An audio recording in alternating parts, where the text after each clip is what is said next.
জাতীয় সংগীত পরিবর্তনের ষড়যন্ত্র রুখে দিতে দেশের বিভিন্ন জেলায় মানববন্ধন সহ নানা প্রতিবাদ কর্মসূচি পালন করেছে উদীচী সহ বিভিন্ন সাংস্কৃতিক সংগঠন।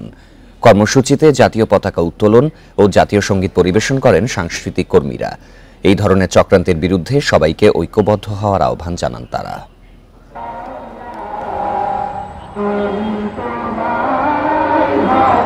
জাতীয় সংগীত পরিবর্তনের ষড়যন্ত্রের প্রতিবাদ হয়েছে চট্টগ্রামে।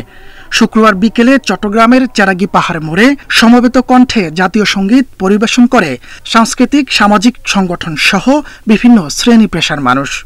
এটিকে কোনোভাবে বিভাজন, কোনোভাবে বিতর্কিত করা হোক, এমনকি বাতিলের কথা বলছে, বাতিল করা হোক, এটা আমরা মনে করি আমাদের যে হাজার বছরের অর্জনের প্রতি একটি অসম্মান প্রদর্শন করা হবে। রাজশাহী নগরের জিরো পয়েন্টে মানববন্ধন ও বিক্ষোভ করে বাংলাদেশ উদীচী শিল্পগোষ্ঠী। জাতীয় সংগীত পরিবর্তনের চক্রান্ত রুখতে সবাইকে এক হওয়ার আহ্বান জানান তারা।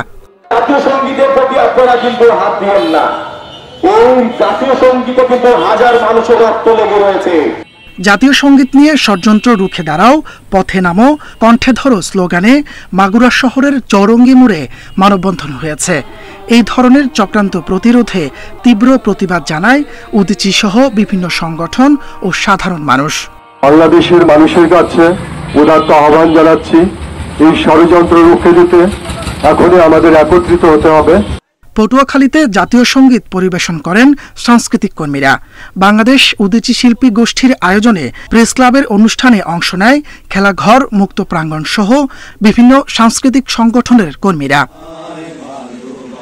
জাতীয় সংগীত পরিবর্তনের ষড়যন্ত্র রুখতে রাস্তায় নেমেছে কুষ্টিয়ার সাংস্কৃতিক কর্মীরা। পৌরসভার বিজয় উল্লাস চত্বরে জাতীয় পতাকা উত্তোলন ও জাতীয় সংগীত পরিবেশন করা হয়।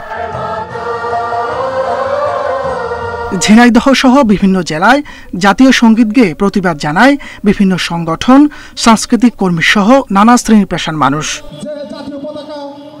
তাপস সরকার, ইন্ডিপেন্ডেন্ট নিউজ।